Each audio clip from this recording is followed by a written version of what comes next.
Wellness. So LGBT YouthLine is a queer, trans, two-spirit, youth-led organization that affirms and supports the experience of youth, which we define as 29 and under across Ontario.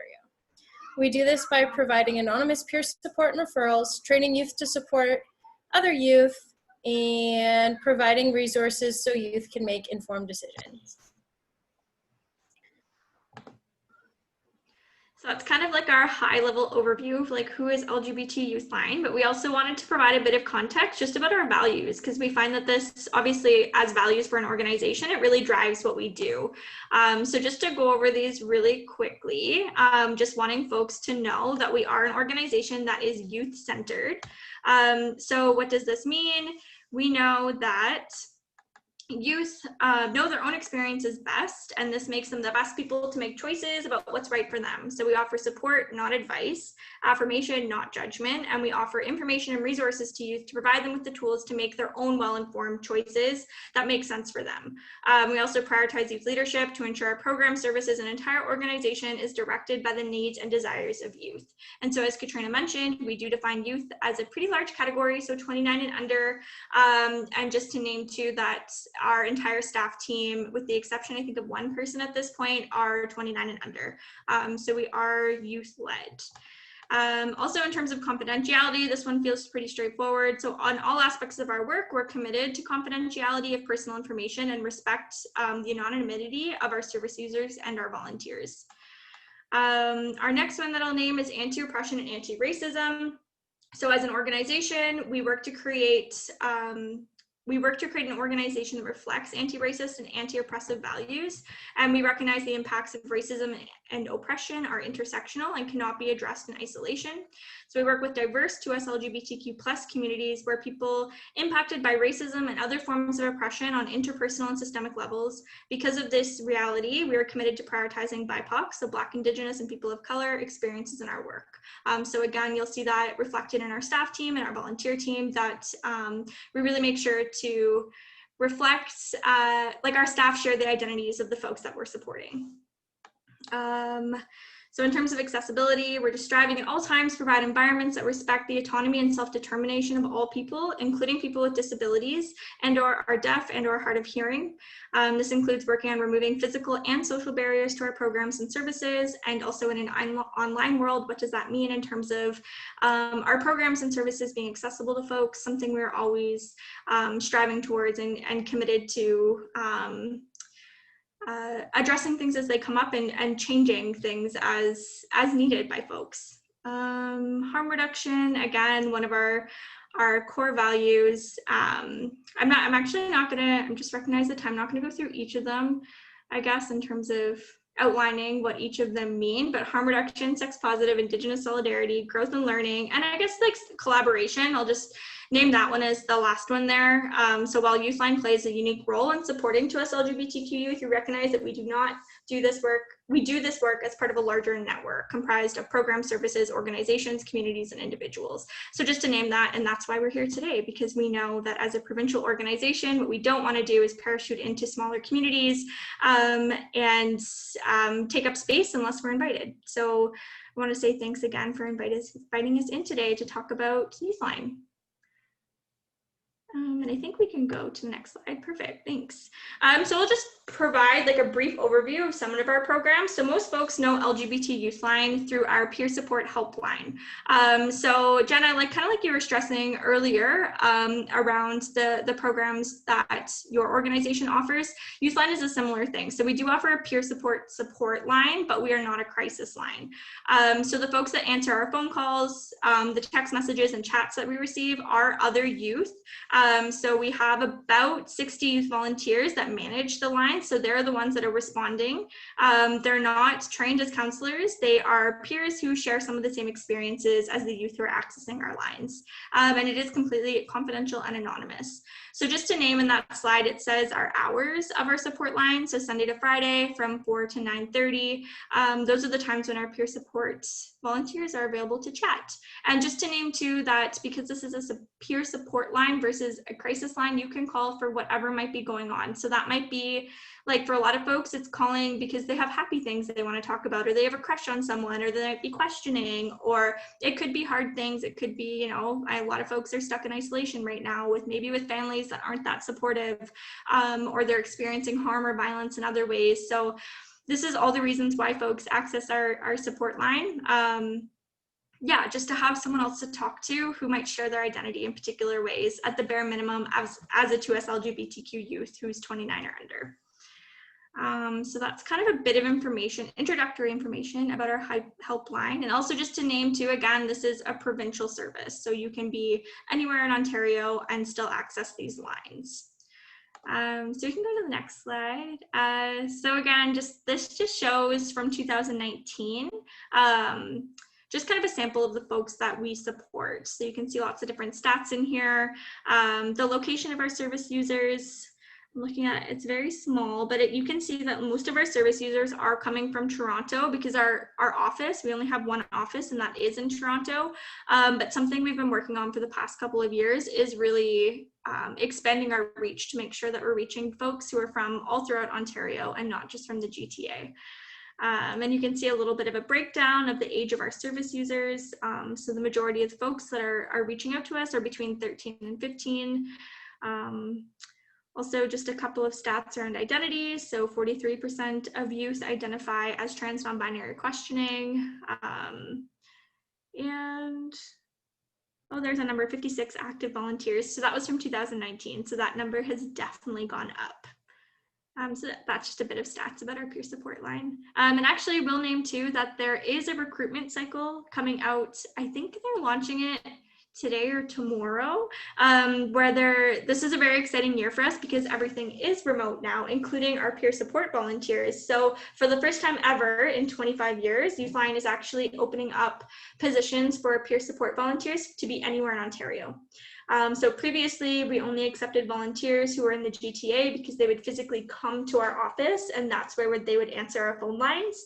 But for this cycle, we're actually opening it up to anyone in Ontario. So that feels very exciting. So resource database, we call it one of our programs. It is a very large database at this time. So it is an external facing database. So anyone can go onto our website and access this database. So what happens is that folks or organizations throughout Ontario, and groups, they can actually submit their own information into this database. And then that information is vetted by YouthLine staff on the back end. And then we'll publish it on the database, basically. So anyone can access this. We have resources from all the way throughout Ontario. It is something that we're continuously trying to grow to make sure that youth and also social service providers have access to as much information as possible. I will say that this database is also what we use on the back end of our peer support line. So for example, if a youth is calling from Woodstock and they're looking for resources, then we would be using this database to check out the resources in the area. And also to note too that we do have notes on the back end of the resource database. We're also collecting information or gathering information and feedback from youth about accessing particular services, just to make notes around like what it actually looks like to access a service, for example, that isn't 2S LGBTQ specific, or a service where folks have had maybe violent experiences in the past. For example, I'm thinking about like all of the many experiences that trans folks have had in terms of accessing healthcare. So we do keep track of like very loose notes in the back end of that as well. Again, just so that when callers or people who text us, they're looking for information, we have as much information as we can for them to make an informed decision, an informed consensual decision about if they want to access that resource. So we encourage like social service providers as well. For those folks that are on this call, please like include your information in this database. It's super helpful for our youth, and it's also just very helpful for other organizations who are using this database for the youth that might be in their lives. So yeah, that's just on our website if folks want to check it out. And I think we can go to the next slide. PYAP, yay. Katrina, was this your slide? Yes. Awesome. So PYAP has been a project by YouthLine kind of intermittently between since it started, kind of. But last year we had a really good run. We started with 18 of our youth ambassadors who came from across Ontario. We split them into two groups. So we had Northern YAs and Southern YAs. The definition of North was kind of loose. But I think North Bay and up was our. I think it was Perry Sound. It was Perry Sound in North. It was yeah. North of Perry Sound though. North of Perry Sound. So we had a opening retreat where all of the YAs, and I was a YA, got to complete all of the training cycles and like get started on actually planning out the needs assessment that we did last year. So we did a huge province-wide needs assessment, which we'll talk about, I think, in like the next slide in more detail. But that was the big like main thing that the PYAP project did last year, as well as like community projects that were run both by like cohorts of YAs and also by individual YAs. Yeah. This year, because of COVID and also just because we learned a lot of things with how we ran the PYAP program last year, it looks really different. We have 3 core groups. So we have the Northwest region, the Northeast region, which is mine, and the South. We started with 20 YAs. Unfortunately, because COVID circumstances, some of them have dropped, and we have about 14 now. We just finished our foundational training cycle and are moving into our Skillshare trainings to help them build on their community projects, which is also different because we're not running a huge needs assessment this year. Each YA has their own project that they're doing, and that's the main focus of them being a YA. As well as last year, YAs were able to attend prides and like summer events, and this year they weren't because everything's done online. So that's been a huge change just in how we've approached the training and everything like that. Yeah. So the community projects are wide and varied all the way across the 3 regions. Some of our YAs are working together, some of them are doing it totally on their own, and they are all amazing and still in the process of it, like nailing out the fine details, and implementation will happen in the next couple of months. Katrina, can I just add a little bit of context too for folks who are wondering about PYAP or are interested in doing a project like PYAP for the youth that are on this call? So YouthLine has had a couple of different variations of this project. We call it part of like our youth leadership section of LGBT YouthLine. So it's strictly based on funding, to be honest. So like when we're able to access funding through particular grants. So this year and last year's PYAP was through one specific federal funder, but it's based on a year-to-year basis. So it doesn't look, I don't think that we'll be refunded through the same program this year. So we kind of have like a 2-year stint of PYAP, and then we'll try to access funding in another space. So it is something that we hope that gets to continue. But yeah, it's kind of up and down, and there's been different iterations of PYAP as we continue to learn more about what youth in each region throughout Ontario actually need. So just to say that, you know, maybe next year there might be a PYAP, there might not, it depends. But for the youth that are on this call, there will be, as Katrina was saying, there's projects. So the youth are working on projects right now. And I have no doubt that there will be projects that folks on this call will be able to participate in. Like there's like zines that are happening, there's like online plays that are happening. There's identity-based like support groups, like Black only spaces, Indigenous only spaces. There's like an Indigenous youth and Indigenous 2S LGBTQ youth and elder kind of like mentorship program that's being developed. So lots of different cool things that the youth volunteers are creating. Yeah, just to provide a bit of context. Sorry, Katrina.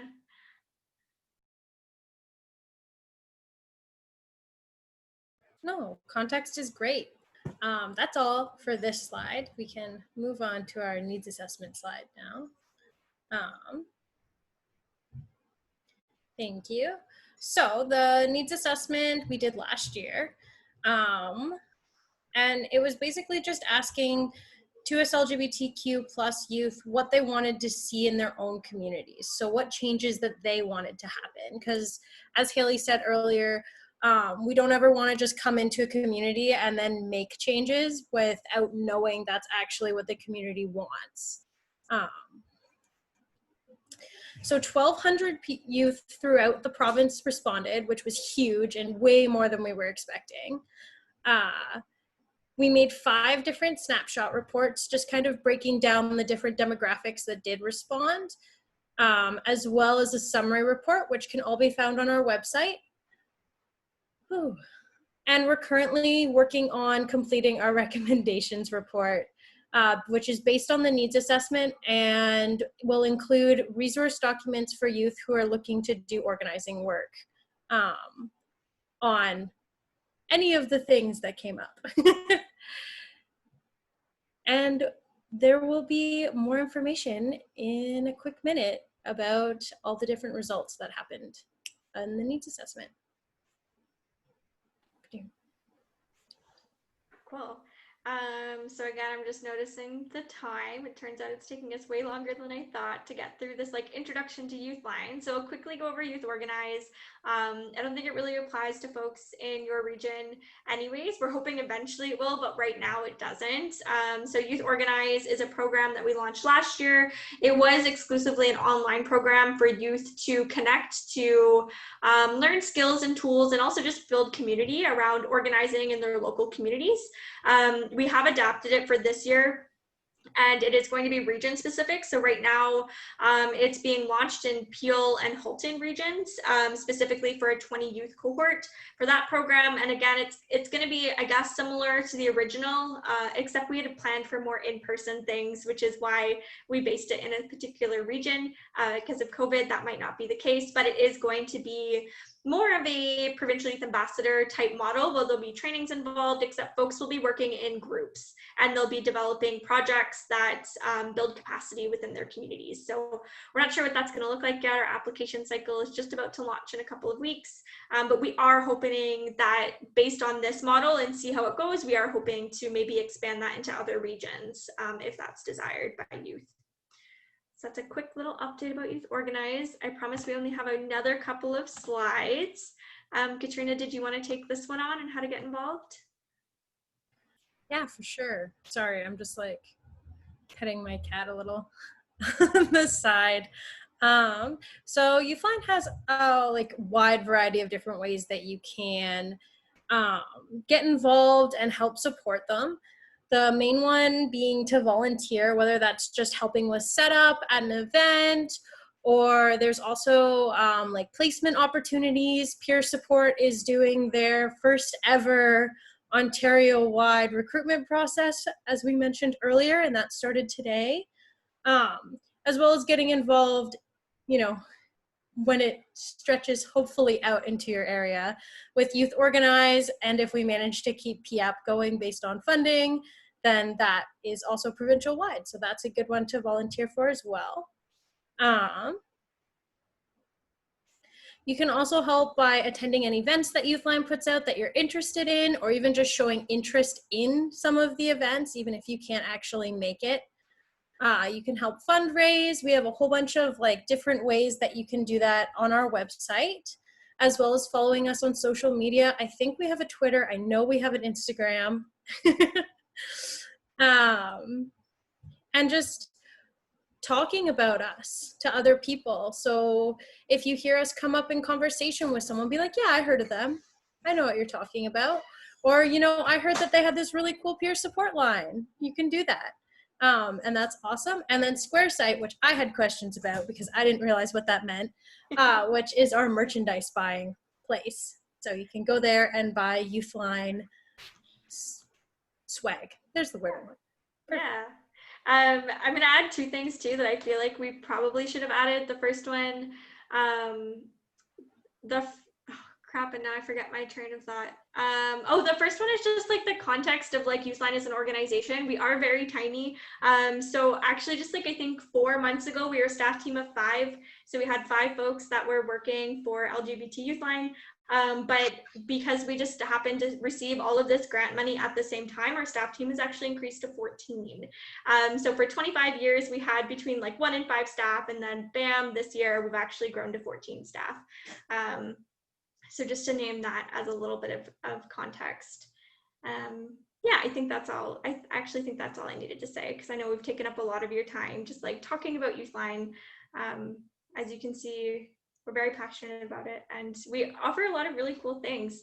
Oh, actually, as school picks up again too for the social service providers in this call, we were out of the office, like even for folks who do work at the central office in Toronto, we were out of the office for quite a while because of COVID, but a couple individuals have started going in and out, which means we're actually able to send physical copies of our resources at this point. So if folks are looking for things, like we have little teeny tiny business cards that talk about the peer support line that you can hand out to folks discreetly. We have posters for offices. We have buttons, identity buttons that say like pronouns, for example, or identities. What else do we have? Yeah, just like a lot of really great things that can have around the office. So just to name that as an option, and you can order those directly from our website, and we will mail those to you for free. Yeah, and I think we can flip to the next slide. So thank you all so much for listening. This is the end of our formal presentation, although we do want people to be able to ask questions and provide comments, but this is kind of like a good stopping point for the recording for now, just so that everyone can feel free to share anything they might want to ask without being, put on the recording.